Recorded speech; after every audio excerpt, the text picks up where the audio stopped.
அட மாரியம்மா, கிலோ 150 ரூபாயா? வீட்டுல வெட்டியாதான் இருக்கேன், இவனுக்கு என்ன அவசர வேலை?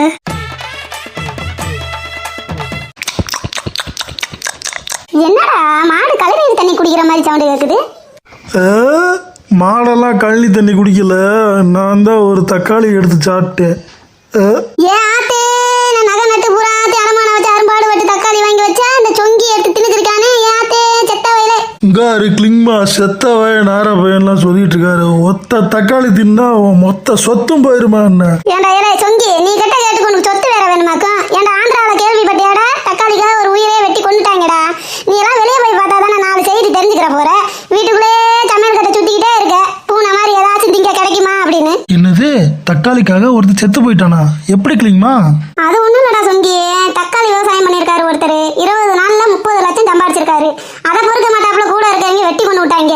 பாத்துக்க உன் நிலைமை எப்படி ஆக போகுதுன்னு மட்டும். இது 20 நாள்ல 30 லட்சமா? என்ன சொல்றது? அப்படின்னா தக்காளி என்ன விலை தான் விக்குது? ஆமாடா, விலை தெரியாம தான் எடுத்து தக்காளி தின்னுக்கிறியாக்கும். தக்காளி எப்படி தெரியுமா? 150 ரூபா கிலோ விக்குது. இனிமேல் தக்காளி மேல கைய வச்ச உன்னை அமுத்துதான் பாத்துக்க.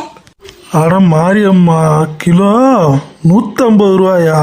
கிளிங்மா, இனிமேல் தக்காளி நான் என் வாழ்க்கையில திங்கவே மாட்டேன்டி. என்ன மாரியம்த்தே, டீ சாப்பிட வந்தியா? இல்லையா சொங்கி, சைக்கிளுக்கு காத்தடிக்கலான்னு வந்தேன். ஆனாலும் மாரிமுத்துக்கு நக்கலுதான். இல்ல சொங்கி, உனக்கு ஒரு விஷயம் தெரியுமாடா? சொல்றா, சொல்லு, தெரிஞ்சுக்கிறேன். ஒயின் ஷாப்ல சரக்கு வாங்கிட்டு குடிச்சு விட்டு பாட்டில் வந்து அங்கிட்டு இங்கிட்டு தூக்கி போட்டு போயிடறாங்கடா சொங்கி. அந்த பாட்டில் மறுபடியும் எடுத்து ஒயின் ஷாப்ல கொடுத்தோம்னா 10 ரூபா தர்றாங்களாமாடா. நல்ல விஷயம்டா மாரிமுத்து. இப்போ நம்மளே இப்போ செருப்பு போடாம நடந்து போறோம்னு வையேன், கையை காலில் கிழிச்சு போடும். அப்புறம் ஆடு மாடு அதுகளுக்கும் கிழிச்சு ரத்தம் வந்துருச்சுன்னா கஷ்டம் தானடா. நல்ல சிஸ்டம்டா அது. ஆமாடா சொங்கி, இல்லாதவங்க யாராச்சும் எடுத்துட்டு போய் கொடுத்தாலும் அவங்களுக்கு ஒரு 10 ரூபா கிடைக்கும்ல. சரியா மாரிமுத்து, எனக்கு ஒரு அவசரமான வேலை இருக்கு, நான் அப்புறமா வரேன். வீட்டுல வெட்டியாதான் இருக்கேன், இவனுக்கு என்ன அவசர வேலை? என்னடா சொங்கி, பூராத்தி எடுத்து நடு வீட்டுல வச்சிருக்க, தூசி தட்ட போறியா? பரவாயில்லடா, எனக்கு ஒரு உதவியாச்சும் செய்யறியே. எது தூசி தட்ட போறேன்னா? கூறு கட்டவலை, இதெல்லாம் ஆகாத பொருள் தானடி. அள்ளி போட்டா பாட்டிலுக்கு 10 ரூபா தராங்களாமா.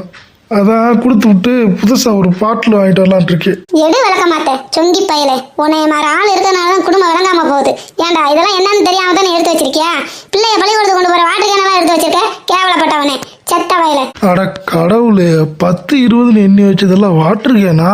இங்க வர செத்த வயலே, மரியாதையா அந்த பொருள் எல்லாம் எங்க இருந்துச்சு அங்கேயே எடுத்து வச்சிரு, இல்லைன்னா விளக்க மாதிரி பிஞ்சு போயிடும் மரியாதையா அங்கிட்டு. வட போச்சு விளங்காதவன் போறேன் பாரு, எடுத்து வைக்க சொன்னா அப்படியே வச்சுட்டு போறேன். இவனெல்லாம் வச்சு நான் என்ன செய்ய போறேனோ நீங்களே பாருங்க மக்களே. எங்க சேனல் பிடிச்சிருந்தா சப்ஸ்கிரைப் பண்ணுங்க, லைக் பண்ணுங்க, ஷேர் பண்ணுங்க.